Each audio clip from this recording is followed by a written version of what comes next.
Hi, it's Sharon Christie from Bold Women Lawyers. I am so glad to see you again today. And today's topic is ideal client. So I wanted to talk to you about this because it is so important for your success of your law firm to know who the ideal client is. And I get a lot of questions about it, and frankly, from some people, a lot of resistance to implementing things around an ideal client related to their marketing. So I think it's important to understand really what this is all about. So let's just sort of lay out the landscape. I was surprised to find when I did some research that there are 1.3 million lawyers in the United States. And you know what? That's a lot of competition. Now, obviously, they're not all in solo and small firm practice. Nonetheless, a good portion of that 1.3 million are, and it's a lot of competition. And so you want to be able to do things to make it easier for your law firm to be highly successful. And step one really is knowing who your ideal client is. But why is that important? Because if you are trying to talk to everyone out there who might benefit from your services, you're really talking to nobody.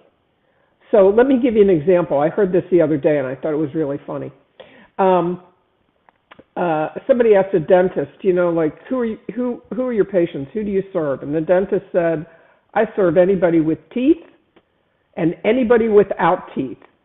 And that's a great answer because technically it's true, but it would be like a lawyer saying, I serve anybody with a legal problem. And while technically that might be true, it is not going to help you to build and sustain a successful law practice. So what is this ideal client? You've probably heard it described as ideal client or your client avatar, but what does that really mean? Well, this is what we're talking about. Who is the person? Just think of this in your own mind. The client that you love to work with, that if you could, you would fill your law firm with clones of this particular client.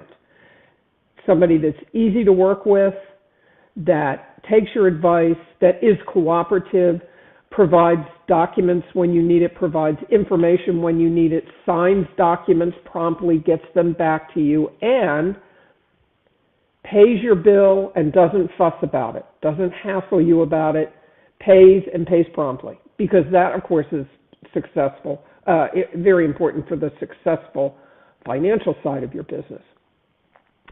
So that, in broad terms, is your ideal client.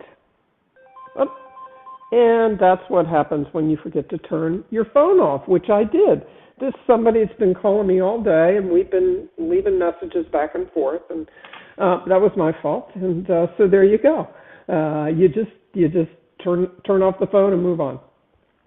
So your ideal client, like I said, it's the person that you would love to work with all the time. You could do that, or you can strive to do that and fill your law firm with people that are just like that. Not 100%, but pretty close. But why and how? Okay, those are great questions. So the why is to make your life easier, to be happy in your practice, to love what you do, and to feel like you are moving your business forward because you are.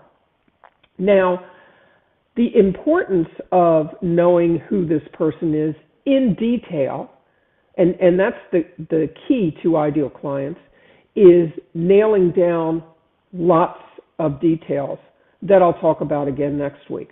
But first I want you to understand why it's overall important. Because you want to direct all of your marketing to that particular person, to that ideal client, to that avatar.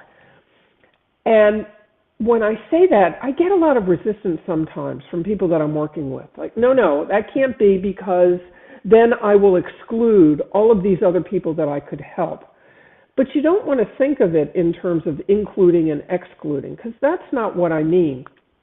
What I'm saying is that in your marketing efforts, whatever those efforts might be, you want to be directing your language and your videos, if that's what you're doing, or your written language, whatever it is that you're doing, but you want to direct it to that ideal client. So let's say, you are a trust and estates lawyer that figures out that your best clients, the ones you really love to work with and that pay your bill and are profitable for you, are empty nesters between the ages of, say, 50 to 55. Let's say they're 53, okay, on average.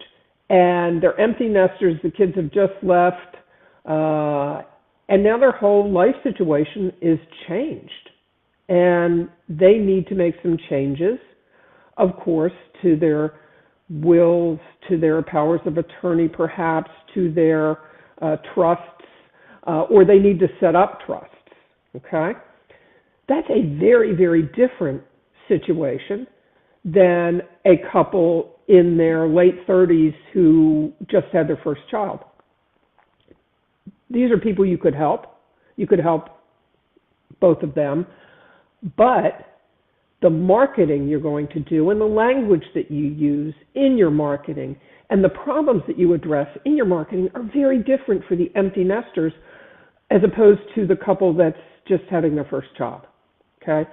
So that's what I mean about directing your marketing. Now, does that mean that if you are the person who, is targeting the empty nesters and you get a call from the couple that's about to have their first child, that you can't take that business? Of course not. That's not what I'm saying at all. If it was a good engagement for you, of course you would take it.